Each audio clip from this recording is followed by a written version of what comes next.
Boa tarde, galera, tudo bem? Tudo jóia com vocês? Prazer mais uma vez estar aqui para a gente tentar fechar esse projeto da Academia Enem com muito sucesso, né?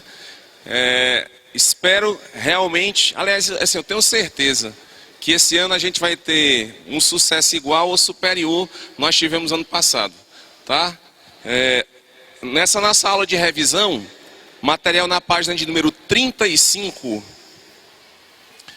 o que é que a gente está apostando hoje aqui para revisão? Hoje não é um tema específico como aconteceu nas aulas anteriores, né? Nos nossos encontros anteriores aqui, sempre nós trabalhávamos um tema só. Teve uma aula que eu dei que foi só de estatística, né? Teve uma outra que foi de combinatória e assim vai. E cada professor que vinha trabalhava especificamente um tema. Nesse material de revisão de matemática, o que é que nós fizemos? Nós colocamos dentro do mesmo material vários temas e selecionamos pela ordem de importância. Você pode até estranhar assim, poxa, Alexandre, tem um tema que a gente trabalhou durante o ano e que talvez nem tenha no módulo de revisão. Não dá para a gente abordar tudo agora. Nós fizemos a opção por colocar no final aqueles temas que caem mais na hora da prova, tá bom? Então vamos lá, página 35, questão de número 1. Pessoal, essa questão de número 1, ela foi uma questão que já foi cobrada na prova do Enem de 2013, essa questão. A pergunta é o seguinte, ó. O designer português Miguel Neiva criou um sistema de símbolos que permite que pessoas daltônicas identifiquem cores. O sistema consiste na utilização de símbolos que identificam as cores primárias, o azul, o amarelo e o vermelho. É bom vocês marcarem isso porque vai fazer parte da nossa solução. Então, o sistema consiste na utilização de símbolos que identificam as cores primárias. Aí azul, amarelo e vermelho. Além disso, a justa posição de dois símbolos permite identificar cores secundárias, como é o verde, que é o amarelo combinado com o azul. O preto e o branco são identificados por pequenos quadrados. O que simboliza o preto é cheio, enquanto o que simboliza o branco é vazio. O símbolo que representa preto e branco também podem estar associados aos símbolos que identificam cores, significando se essas são claras ou escuras. Aí a pergunta da questão é, de acordo com o texto, quantas cores podem ser representadas pelo sistema proposto? Pessoal, olha só, nós estamos diante de uma questão de contagem, de uma questão de análise combinatória. E uma coisa que eu chamei a atenção de vocês, eu acho que foi a primeira aula que eu dei aqui, foi a aula de contagem, eu disse para vocês o seguinte, antes da gente pensar em qualquer fórmula, a gente tem que usar primeiro o bom senso. Principalmente se a gente notar que as opções apresentam valores pequenos. Se a resposta for 15, 20, 22, se é um valor pequenininho, no lugar de você tentar às vezes querer ser rápido demais e esquecer algum detalhe importante, o que é que vale a pena? Você sair contando os resultados. Agora, óbvio, se você pega uma questão onde as respostas são 3.500, 5.800, não tem como você calcular elemento por elemento. Então a gente vai fazer essa questão, eu vou mostrar para vocês duas situações possíveis como a gente poderia fazer, tá certo? A primeira situação é o seguinte, ó. O que é que o enunciado disse? O enunciado disse que você tem quantas cores primárias? 3 cores primárias. O enunciado diz também que se você pegar duas cores primárias e juntar duas primárias, você vai criar uma cor secundária. Alexandre, pode juntar 3? Não. O texto está dizendo o seguinte. O texto nos diz que esse sistema, ele apresenta símbolos que indicam as cores primárias. O azul, o amarelo e o vermelho, não é assim? Então, tem símbolos que representam as cores primárias. Quando você pega dois desses símbolos e junta, você vai conseguir criar as cores que são chamadas cores secundárias. O enunciado diz também que você pode utilizar o branco e o preto. O branco e o preto, eles não têm que estar. O branco e o preto, eles podem estar associados às cores, significando se essas cores são claras ou se elas são escuras. Então, significa dizer o seguinte... Se tu pegar, por exemplo, o azul e juntar o azul com o branco, tu vai ter uma cor, que vai ser azul clara. Se tu pegar o azul com o preto, tu vai ter uma cor também do azul, que vai ser o azul escuro. E se eu não juntar o azul com o preto e com o branco, você vai ter o azul normal. Ah, então significa dizer, Alexandre, que para cada cor dessa, eu vou ter 3 tonalidades diferentes? Verdade. Se você pegar a cor azul, você pode, presta atenção, você não tem que juntar. Se você tem a cor azul, você pode juntar o azul com o branco, fica o azul claro. Pode juntar o azul com o preto, fica o azul escuro. E você pode não juntar, fica o azul normal, a tonalidade normal do azul, certo? Então vamos lá. Usando as cores primárias, que cores a gente pode formar? Eu posso formar o azul, que é pegando o azul e sem associar com coisa nenhuma. Se eu pegar o azul e associar com o branco, eu vou ter o azul claro. Se eu pegar o azul e associar com o preto, eu vou ter o azul escuro. Então, só no azul, quantas possibilidades eu tenho? 3. Só no azul. Agora vamos pegar a outra cor primária. Qual é a outra cor primária que tem? É o amarelo. O que é que a gente pode fazer com o amarelo? O amarelo pode estar na tonalidade dele normal, amarelo. Agora eu posso juntar com branco e posso juntar com preto. Se eu juntar com branco, eu vou ter o quê? O amarelo claro. E se eu juntar com preto? O amarelo escuro. Então são quantas tonalidades do amarelo? 3. Então vamos só relembrar. Do azul, quantas tonalidades eu tenho? 3. O azul claro e o azul escuro. Do amarelo, também amarelo, amarelo claro e amarelo escuro. Tem outra cor primária ou não? A questão disso não são 3? Nós já fizemos 2. Qual é a outra cor primária que tem? Tem aí? Qual é a outra cor primária que tem? O vermelho, né? O que é que a gente pode fazer com o vermelho? Tonalidade normal do vermelho, o vermelho claro e o vermelho escuro. Pessoal, até agora, nós já contamos quantas situações diferentes? Quantas? 9. Foi o azul, azul claro e azul escuro. 3. Amarelo, amarelo claro e amarelo escuro. Mais 3. Vermelho, vermelho claro e vermelho escuro. Mais 3. Até agora foram quantas?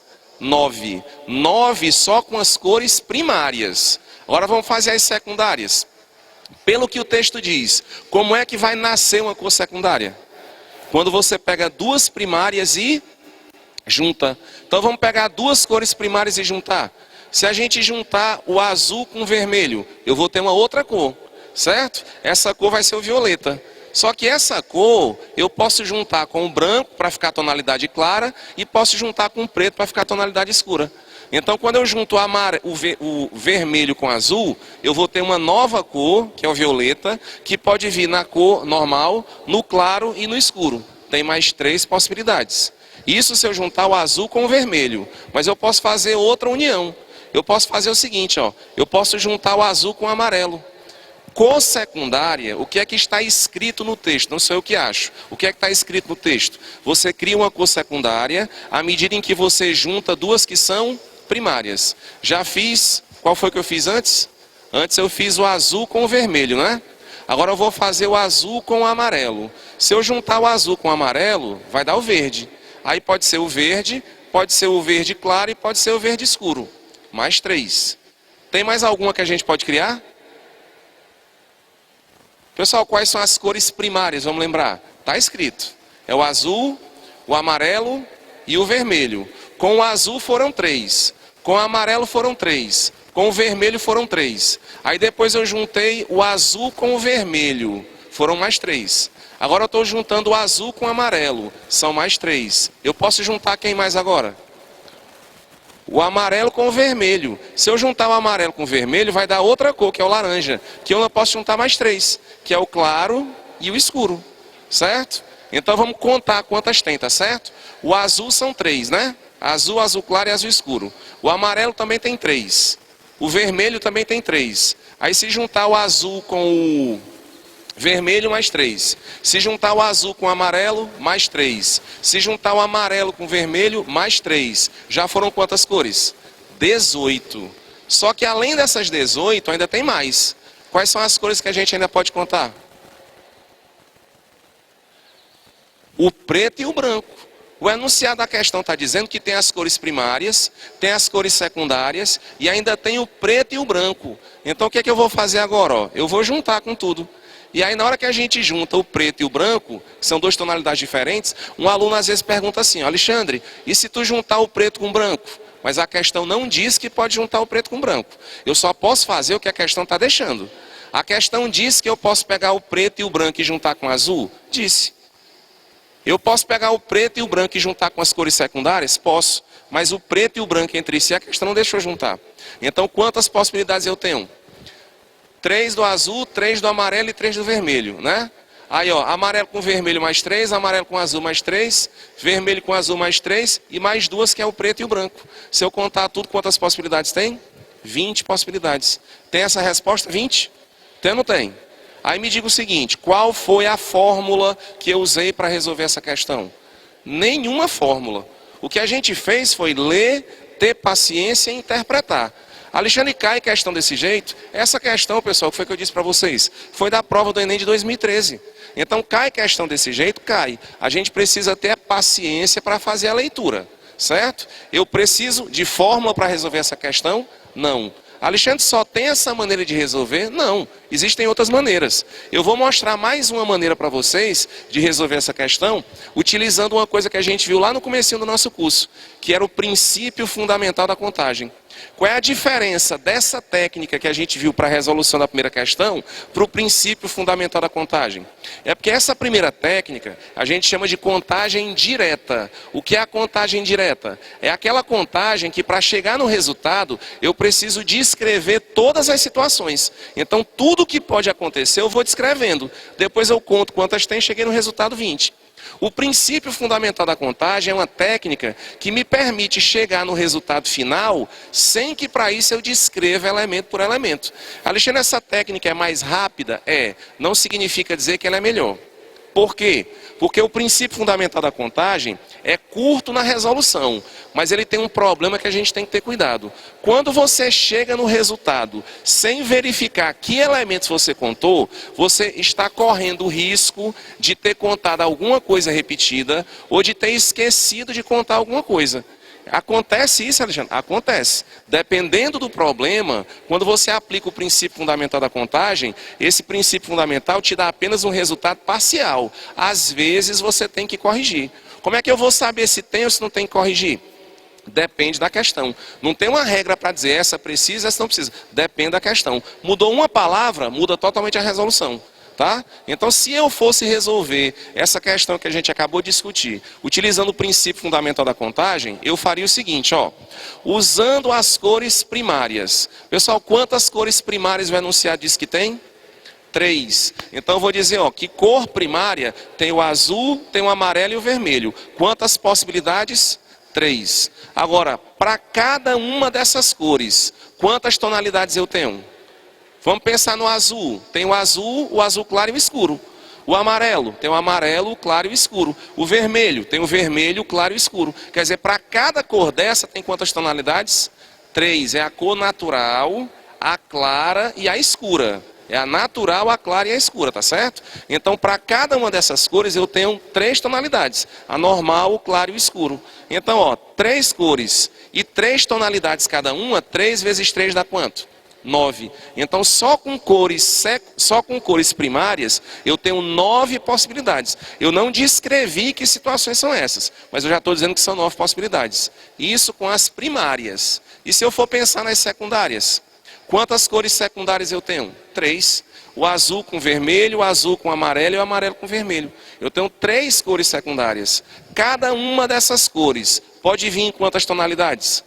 3. A tonalidade normal, claro e escuro. Então são 3 cores com 3 tonalidades para cada uma. 3 vezes 3 dá quanto? 9. Então, ó, são 9 primárias e 9 secundárias. 9 primárias com 9 secundárias são quantas possibilidades? 18. O que é que está faltando contar ainda? Separado o preto e o branco. Então são 18. Se eu juntar com o preto e com o branco, quantas possibilidades eu tenho? 20. Cheguei no mesmo resultado? Cheguei. Utilizei um outro caminho? Utilizei. O que é melhor? O que é melhor para um pode não ser melhor para outro. Então, o que é importante e que eu sempre chamo a atenção é o seguinte: antes de você pensar em utilizar qualquer fórmula, leia a questão e use o bom senso. A prova do Enem não é uma prova que traz muito conteúdo. É uma prova de raciocínio? É uma prova de contexto? Então, tem muitas coisas do dia a dia que vocês vão encontrar na prova. Significa dizer o quê? Que o que eles querem, o objetivo principal da prova do Enem, não é que você chegue lá sabendo uma fórmula decorado, que muitas vezes não vai servir para coisa nenhuma. Ele quer saber o seguinte: você entende o que é fazer uma contagem? Você consegue fazer uma contagem básica sem necessariamente ter decorado uma fórmula? Eu consigo. Pois então mostre que você consegue. Está aqui uma questão. E do jeito que caiu essa, a gente podia dar uma aula só de análise combinatória com questões da prova do Enem, em que praticamente todas têm a mesma linha de raciocínio. Todas eu consigo fazer utilizando um pouquinho do bom senso. Tudo jóia essa? Tranquilo? Então, resposta para a primeira questão, qual é o item, gente? Letra C. Jóia essa? Beleza? Bem, vamos para uma próxima questão aqui. Questão número 2. Galera, é o seguinte, para a gente conseguir fazer a questão 2, primeiro a gente vai ter que fazer aqui uma preparação psicológica. Primeiro eu vou ter que comentar com vocês, tá? Um recurso que se usa bastante dentro da análise combinatória, que talvez vocês nem conheçam, mas é um princípio que é bem fácil, tá certo? É uma coisa que a gente chama de princípio das gavetas, ou princípio da casa dos pombos. Alguém já ouviu falar nisso? Princípio das gavetas. O que é isso? Pessoal, isso é uma técnica que se utiliza associado a problemas de média ou problemas de análise combinatória.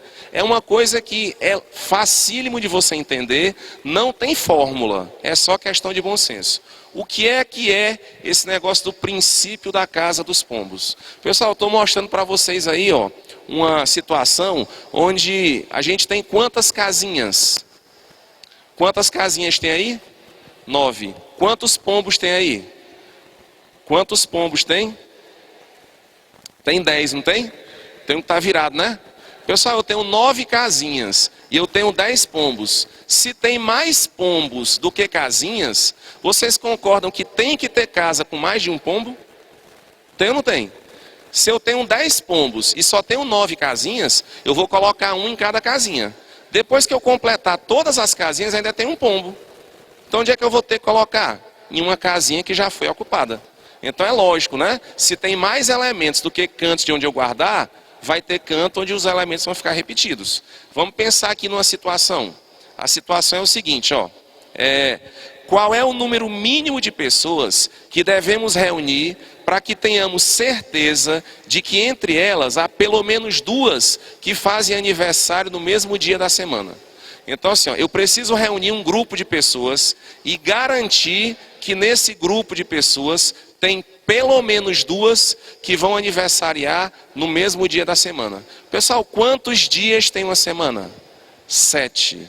Se a semana tem 7 dias, para garantir que tem resposta repetida, eu preciso selecionar um grupo que tem mais pessoas do que a quantidade possível de respostas. Me diga o seguinte, se tem 7 dias da semana, e se eu selecionar um grupo com 3 pessoas, pode ser que as 3 pessoas façam aniversário em dia de semana diferente?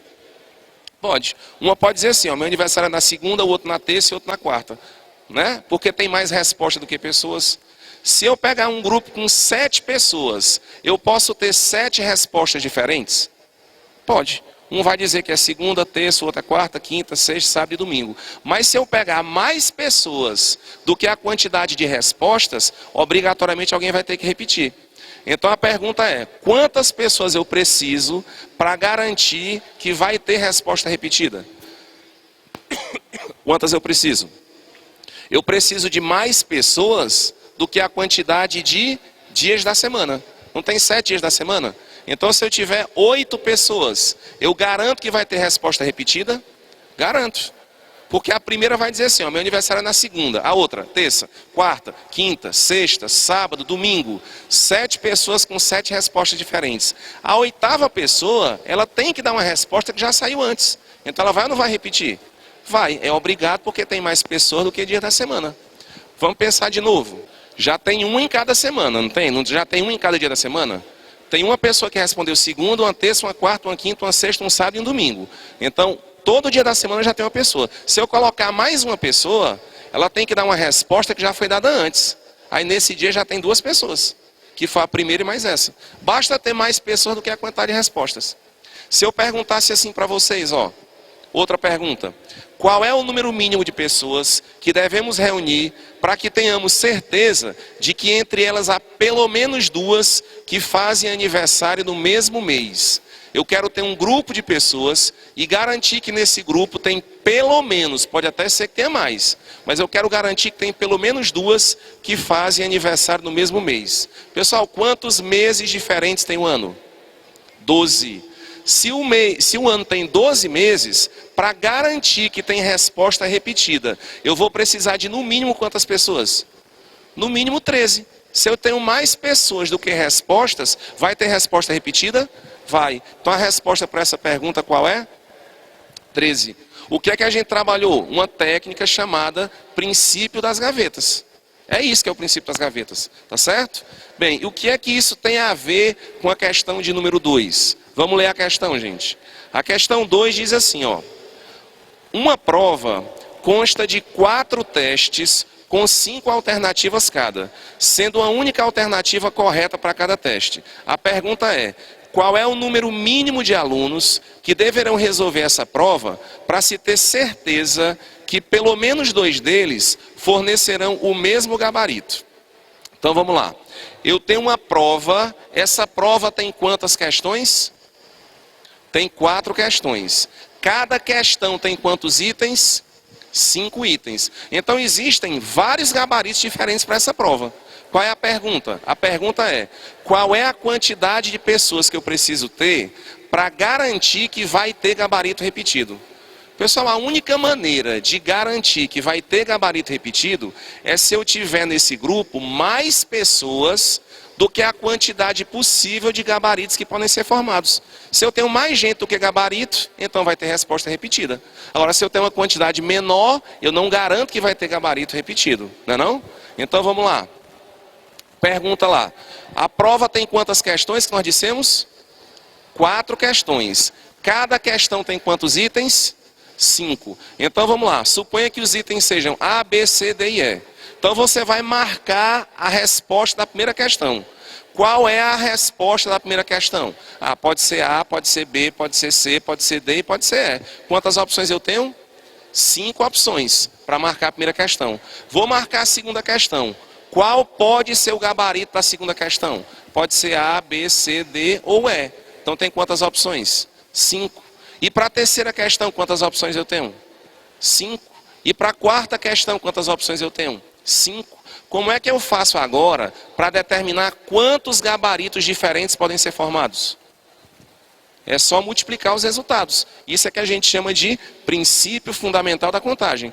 A gente estabelece um raciocínio que é assim. Você pega o problema, divide o problema em várias etapas. Quais são as etapas que eu tenho que realizar? É o preenchimento de cada questão. Da primeira, da segunda, da terceira e da quarta questão. Então são 4 etapas. Você diz quantas formas diferentes você tem para cada uma das etapas. Para responder a primeira questão, tem 5 possibilidades. Para a segunda, para a terceira e para a quarta também. E agora eu multiplico os resultados. Se a gente multiplicar 5 vezes 5 vezes 5 vezes 5, vai dar quanto? 625.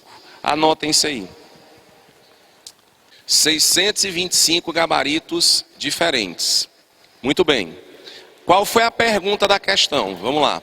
A pergunta da questão foi: qual é o número mínimo de alunos que deverão resolver essa prova para se ter certeza que pelo menos 2 deles farão o mesmo gabarito?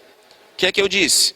Para ter certeza que tem gabarito diferente, eu preciso de uma quantidade de pessoas maior do que a quantidade possível de gabaritos. O que é que a gente chegou à conclusão? Que o número de gabaritos diferentes é 625.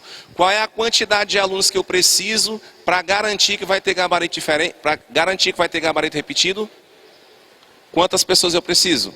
Mais do que 625. Então eu preciso de no mínimo quantas? 626.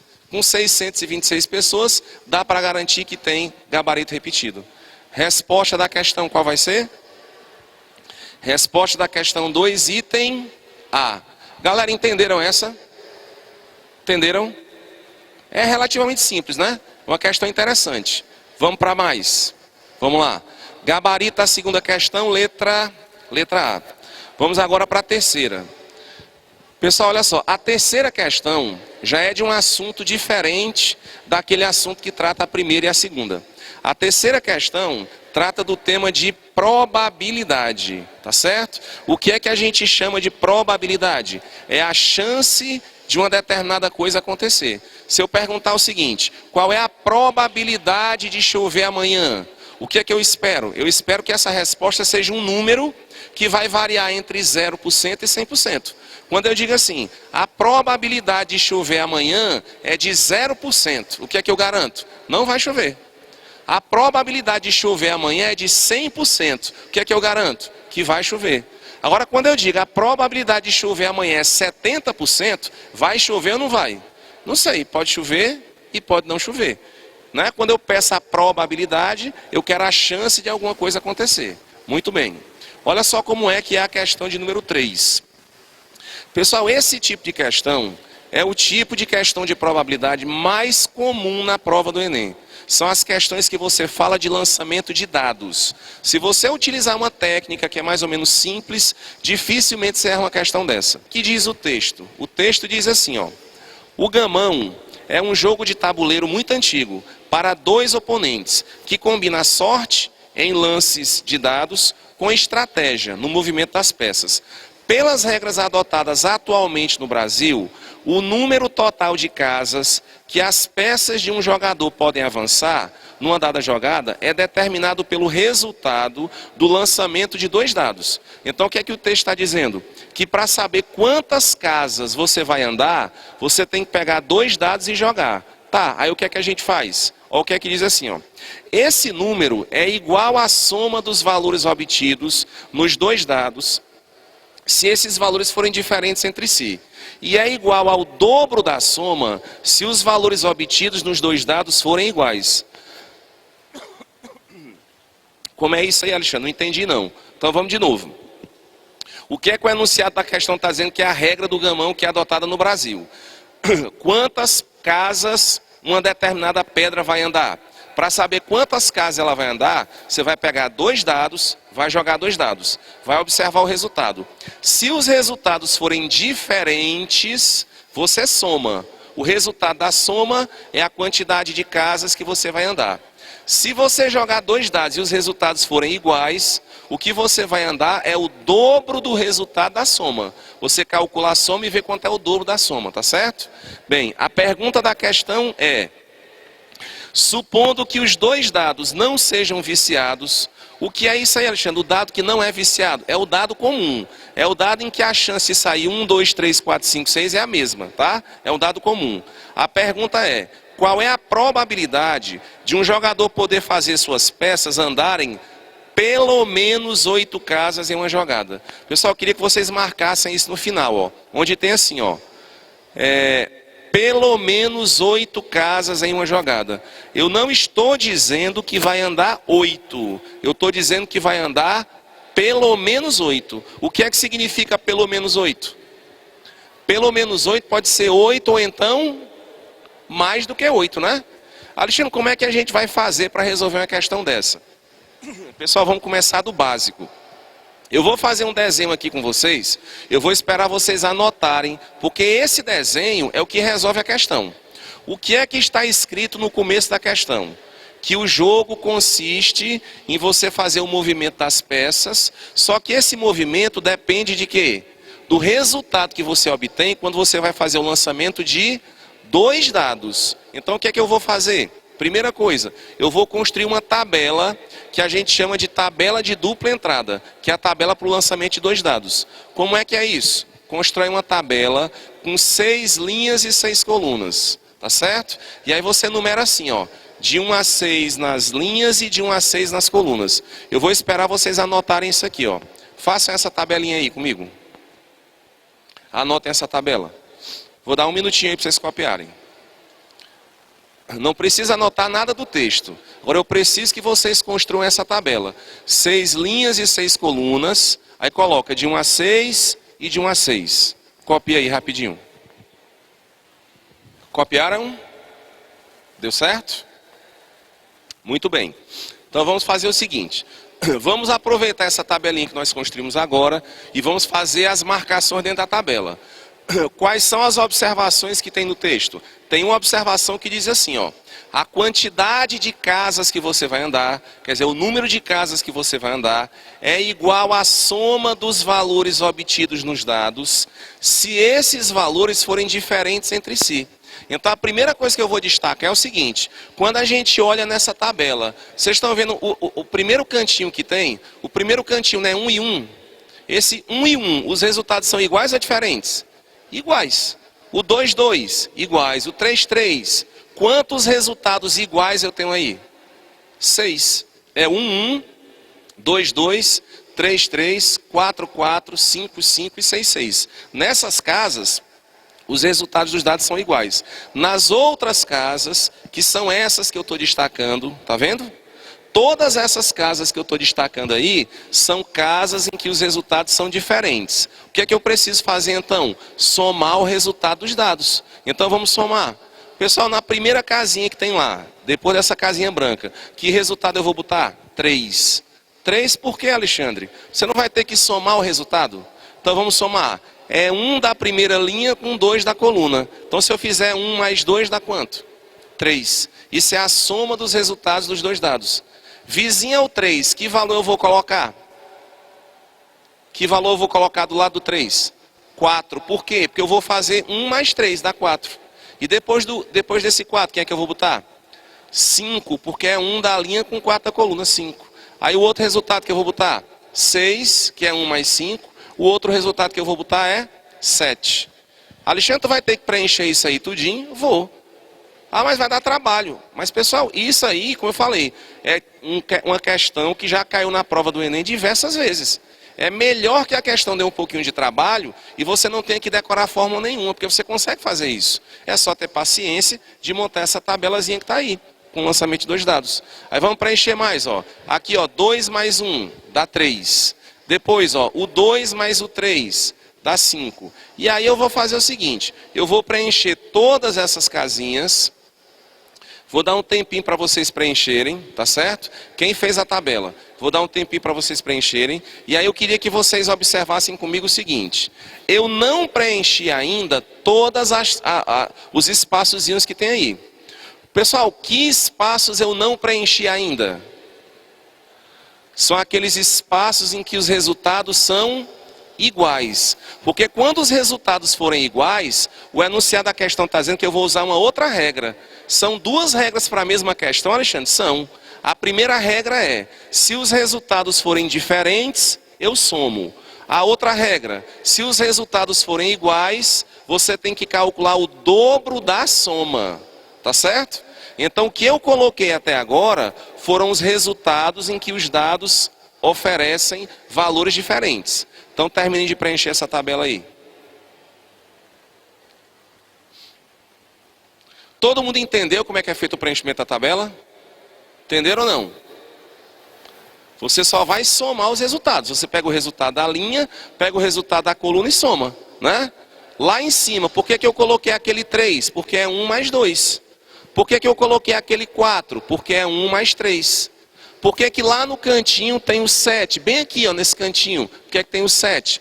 Porque é 1 da linha com 6 da coluna. Não estou somando os resultados, né? Por que bem aqui o último resultado que eu botei foi 11? Porque é 6 da linha com 5 da coluna, que deu 11. Então é só somar os resultados. Os quadrinhos que eu não preenchi ainda, que eu vou preencher agora, são os quadrinhos cujos resultados são iguais. Aí tu vai somar também, vou somar, só que eu vou somar e vou colocar o dobro do resultado. Por quê? Porque a questão está dizendo que é para fazer desse jeito. Então vamos lá para a segunda parte. A segunda parte é o seguinte, eu vou pegar a mesma tabela que eu tinha antes, agora eu vou encher esses outros quadrinhos. Eu vou encher com o quê? Pessoal, esses quadrinhos são aqueles em que apresentam o número da linha igual ao número da coluna. Qual é a regra que a questão está pedindo para você usar? Para você colocar o dobro da soma. Esse quadrinho que está lá em cima, que resultado eu ia botar? Se eu somasse, ia ficar quanto? Não ia ficar 1 mais 1? Não ia ficar 2? Só que a questão pediu para botar o dobro da soma. Então o dobro da soma é o quê? 4. 1 mais 1 dá 2. Mas a questão pediu para botar o dobro da soma. Então o dobro da soma é 4. O outro quadrinho que eu não preenchi, qual é? Não é para fazer 2 mais 2? Quanto é 2 mais 2? 4. Só que a questão pediu para botar o dobro. Então você vai botar quanto? 8, que é o dobro. O próximo quadrinho é 3 mais 3, que é 6. Mas você não vai botar 6, você vai botar o dobro, que é quanto? 12. O outro quadrinho, 4 mais 4, 8. Vai botar o dobro, 16. No outro quadrinho, 5 mais 5, 10. Bota o dobro, que é 20. E no outro quadrinho vai ficar 6 mais 6, 12. Bota o dobro, que é quanto?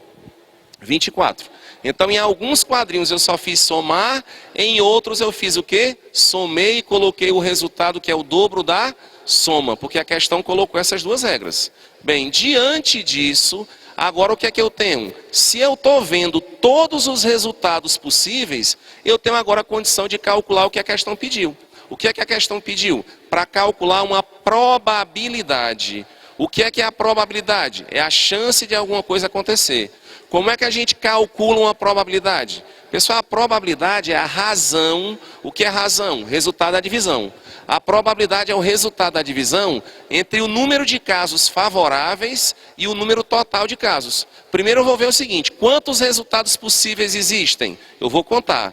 De dentro dos resultados possíveis, quais são aqueles que me interessam? Os que me interessam são os favoráveis, né? O resultado total eu vou botar embaixo. Então você vai fazer o seguinte, vamos responder a pergunta agora. Qual é a probabilidade do jogador poder fazer suas peças andarem pelo menos 8 casas em uma jogada? Aí olha só o que eu vou fazer. Essa está a minha tabela preenchida, não está? Eu não pedi para o cara conseguir andar pelo menos 8 casas.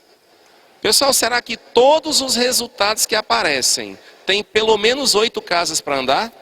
Não, o primeiro só tem 4, o outro é 3, o outro é 4, o outro é 5. Eu pedi para o cara andar pelo menos 8. E aí o que é que eu disse que é pelo menos 8? Pelo menos 8 é 8 ou então mais. Então o que é que você vai fazer? Você vai marcar dentro dessa tabela todos os resultados que você indicou que representam um número que é 8 ou mais do que 8. Onde é que estão esses resultados? Que é 8 ou mais do que 8? Então aqui, ó. Todos os outros eu eliminei. Eu só deixei os resultados em que aparece o número 8 ou então um número maior do que 8. Pessoal, vamos só lembrar o seguinte. Quantos resultados tem na tabela toda? Quantos resultados tem na tabela toda? 36 resultados. Porque não é uma tabela 6 por 6? Tem 36 resultados. Dos 36 resultados, quantos resultados eu deixei? Eu só deixei aquilo que é 8 ou mais. Contaram quantos resultados tem aí? 17. Então, eram 36 resultados no total, e maiores ou iguais a 8 eu tenho 17 deles. O que é que a questão pediu? Para a gente fazer o cálculo da probabilidade. Como é que eu calculo a probabilidade? Número de casos favoráveis sobre o número total de casos. Qual é o número total de casos? Qual é o número total de possibilidades? 36. Dessas 36, quantas me favorecem? 17. Então como é que eu vou fazer para calcular a probabilidade? A probabilidade você calcula assim, ó. 17, que são os quadrinhos que você deixou, dividido por 36, que é o total. 17 sobre 36 é a resposta da questão. Que item é esse? 17 sobre 36. Qual item? Item C. 17 sobre 36. E aí, gente? Essa dá um pouco mais de trabalho, né? Essa é mais cansativa. Mas, como eu falei para vocês, é um tipo de questão que cai muito. Lançamento de 2 dados sempre cai. Aparecer uma questão dessa, é difícil você errar se você utilizar a estratégia correta. Qual é a estratégia correta? Não tenha preguiça. Faça a tabela, coloque de 1 a 6, de 1 a 6 e vá fazendo o que a questão pediu. Às vezes a questão manda você somar os resultados, às vezes a questão manda você multiplicar, às vezes a questão manda você subtrair. Depende da regra que está sendo utilizada de questão para questão. Mas essa tabela é comum para todas elas. Tá bom? Então a resposta final da questão é a letra... Qual é? Letra C. Muito bem.